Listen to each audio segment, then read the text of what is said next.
अस्सलाम वालेकुम। आज हम बात करेंगे कुछ ऐसे डाइट के बारे में जो आपकी हड्डियों और जोड़ों की सेहत के लिए बहुत फायदेमंद है। हम देखेंगे कि कैसे दही या ग्रीक योगर्ट कार्टिलेज को ठीक करने में मदद कर सकता है, घर पर आसानी से ग्रीक योगर्ट कैसे बनाया जा सकता है और तिल कैल्शियम का एक बेहतरीन जरिया क्यों है। हम ये भी हाईलाइट करेंगे कि सिर्फ कैल्शियम ही नहीं बल्कि प्रोटीन भी हड्डियों की मजबूती के लिए कितना जरूरी है और आप अपनी डाइट में प्रोटीन की मिकदार या क्वांटिटी को कैसे बढ़ा सकते हैं। जोड़ों में कार्टिलेज एक नरम टिश्यू होता है जो हड्डियों के आसपास रगड़ खाने से बचाता है। वक्त के साथ बढ़ते उम्र या इंजरी की वजह से ये घिस सकता है जिससे दर्द और तकलीफ होता है। तहकीक ने बताया है कि ग्रीक योगर्ट जो कि आम दही से ज्यादा गाढ़ा और प्रोटीन से भरपूर होता है कार्टिलेज की सेहत के लिए फायदेमंद है। ग्रीक योगर्ट में कुछ ऐसे कंपाउंड्स होते हैं जो कार्टिलेज की तामीर यानी रिपेयर और दुरुस्ती में मदद कर सकता है। इसमें मौजूद प्रोटीन कार्टिलेज की बुनियादी स्ट्रक्चर ब्लॉक कोलेजन बनाने में अहम किरदार अदा करता है। कुछ स्टडीज ये भी इशारा करती है कि ग्रीक योगर्ट में मौजूद एंटी इन्फ्लेमेटरी खासियत जोड़ों की सूजन स्वेलिंग इन्फ्लेमेशन को कम करने में मदद कर सकते हैं जो कार्टिलेज के नुकसान को कम करने के लिए साबित है। अगर आप मार्केट से ग्रीक योगर्ट खरीदने के बजाय घर पर ही बनाना चाहते हैं तो ये बहुत आसान है और आपके पैसे भी बचा सकता है। आपको सिर्फ आम दही जो मार्केट से लाए हैं और एक सिर्फ कपड़ा या चीज क्लॉथ चाहिए। तरीकेकार, एक बर्तन के ऊपर कपड़ा बिछाए, उस पर आम दही को डाल दे, कपड़े के किनारों को पकड़कर बांध दे और दही को लटका दे। नीचे एक बर्तन रख दे ताकि जो भी एक्स्ट्रा पानी निकले वो उसमें जमा हो जाए। इसको कम से कम 2 से 4 घंटों के लिए लटका रहने दे। जितना ज्यादा पानी निकलेगा योगर्ट उतना ही गाढ़ा यानी ग्रीक योगर्ट बन जाएगा। जब इसमें से तकरीबन पानी निकल चुका हो और थिक दही मिल जाए तो तब इस दही को ग्रीक योगर्ट कहते हैं। घर का बना ग्रीक योगर्ट ताज़ा और कुदरती होता है और आप इसकी क्वांटिटी और गाढ़ापन अपने मर्जी से एडजस्ट कर सकते हैं। अब बात करते हैं तिल की। आमतौर पर यह माना जाता है कि दूध कैल्शियम का सबसे बड़ा जरिया है, लेकिन क्या आप जानते हैं कि तिल में दूध से तकरीबन 7 गुना ज्यादा कैल्शियम होता है। ये सुनकर शायद आपको ताजुब हो। 100 ग्राम तिल में तकरीबन 975 मिलीग्राम कैल्शियम होता है, जबकि 100 ml दूध में सिर्फ 120 मिलीग्राम के आसपास कैल्शियम होता है। इसका मतलब यह है कि थोड़ी सी क्वांटिटी में भी तिल का इस्तेमाल आपकी रोजाना कैल्शियम की जरूरत को पूरा करने में मददगार है। तिल सिर्फ कैल्शियम का ही जरिया नहीं है बल्कि इसमें मैग्नीशियम और फास्फोरस भी पाए जाते हैं जो हड्डियों की सेहत के लिए बहुत जरूरी है। आपने काले और सफेद तिल देखे होंगे, क्या इनमें कोई फर्क है? आमतौर पर न्यूट्रिशन के लिहाज से इनमें ज्यादा फर्क नहीं होता। दोनों ही कैल्शियम और मैग्नीशियम और दीगर मिनरल से भरपूर होते हैं। हाँ, इनके जायके और इस्तेमाल में कुछ फर्क हो सकता है। काले तिल का जायका थोड़ा सा तेज और नटी होता है जबकि सफेद तिल का जायका हल्का और मीठा होता है। काले तिल अक्सर ट्रेडिशनल तिब या मेडिसिनल प्रॉपर्टीज के लिए इस्तेमाल किए जाते हैं और कुछ एंटीऑक्सीडेंट कंपाउंड्स में भी ज्यादा होते हैं, लेकिन ओवरऑल तौर पर हड्डियों की सेहत के लिए दोनों ही फायदेमंद है। अक्सर लोग ये समझते हैं कि सिर्फ कैल्शियम ही हड्डियों को मजबूत बनाने के लिए जरूरी है, लेकिन ये एक गलतफहमी है। प्रोटीन भी हड्डियों की सेहत में उतना ही बल्कि कुछ मामलात में उससे भी ज्यादा अहम किरदार अदा करता है। हड्डियों का तकरीबन 50%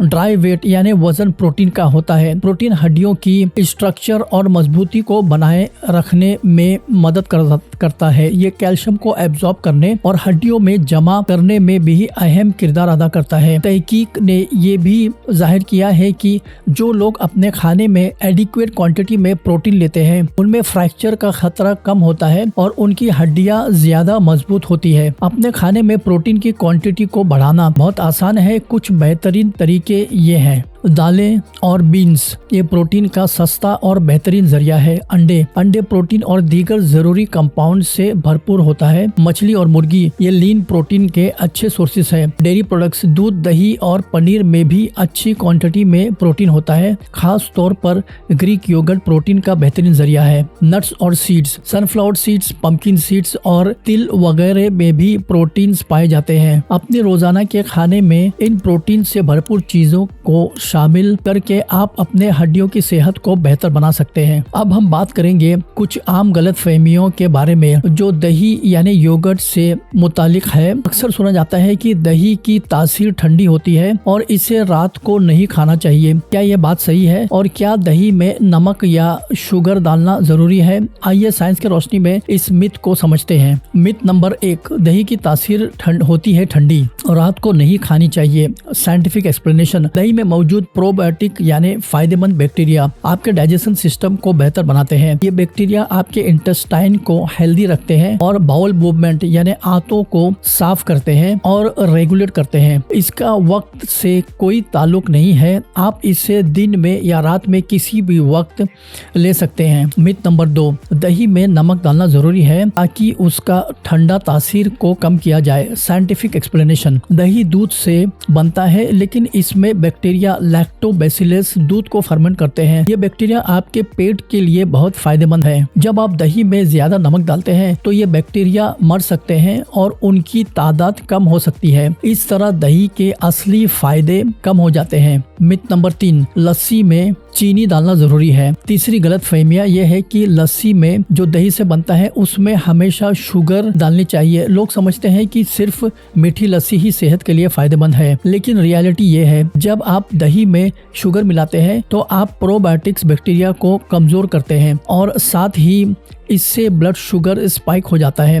लस्सी जब एक्सेसिव शुगर के साथ बनाई जाती है तो ये गट फ्रेंडली प्रोबायोटिक इफेक्ट 0 हो जाता है। इसलिए बेहतर यह है कि प्लेन दही ले, यानी दही को अपनी असली सूरत में ले, ना नमक ना चीनी। तो दही कैसे खाएं? ये रहा सही तरीका दही खाने का। प्लेन या फुल फैट दही ले, रात या दिन दोनों वक्त आप खा सकते हैं। रूम टेम्परेचर पर खाएं, बिल्कुल ठंडा फ्रिज वाला नहीं। अगर आपको टेस्ट या जायका चाहिए तो इसमें जीरा पाउडर, पुदीना पाउडर या अजवाइन मिला सकते हैं। ये हाजमे को सपोर्ट करता है। बच्चों, बुजुर्ग और प्रेग्नेंट खातून भी फायदेमंद है। कीनवा और जोड़ों की सेहत, कीनवा एक किस्म का अनाज है लेकिन टेक्निकली ये बीज है। ये प्रोटीन, फाइबर और बहुत से जरूरी विटामिन से भरपूर होता है। इसको पकाना चावल की तरह आसान है और ये सेहत के लिए बहुत मुफीद है और इसे अक्सर दाल या चावल के बजाय इस्तेमाल करा जाता है। ये साउथ अफ्रीका का ट्रेडिशनल खाना है और आजकल के सुपर फूड के तौर पर दुनिया भर में मशहूर है। कीनवा डायरेक्टली कार्टिलेज को रीबिल्ड तो नहीं करता, लेकिन ये कुछ तरह से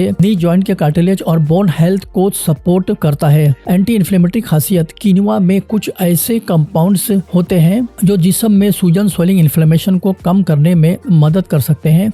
जोड़ों की सूजन और कार्टिलेज को नुकसान पहुंचाता है और दर्द का सबब बनता है। कीनवा का इस्तेमाल इस सूजन, स्वेलिंग को कम करने में इनडायरेक्टली तौर पर कार्टिलेज की सेहत को बेहतर बनाता है। प्रोटीन से भरपूर, हड्डियां और कार्टिलेज दोनों प्रोटीन से बने होते हैं। कीनवा में अच्छी क्वांटिटी में प्रोटीन होता है जो इन टिश्यूज की रिपेयर और मेंटेनेंस के लिए जरूरी है।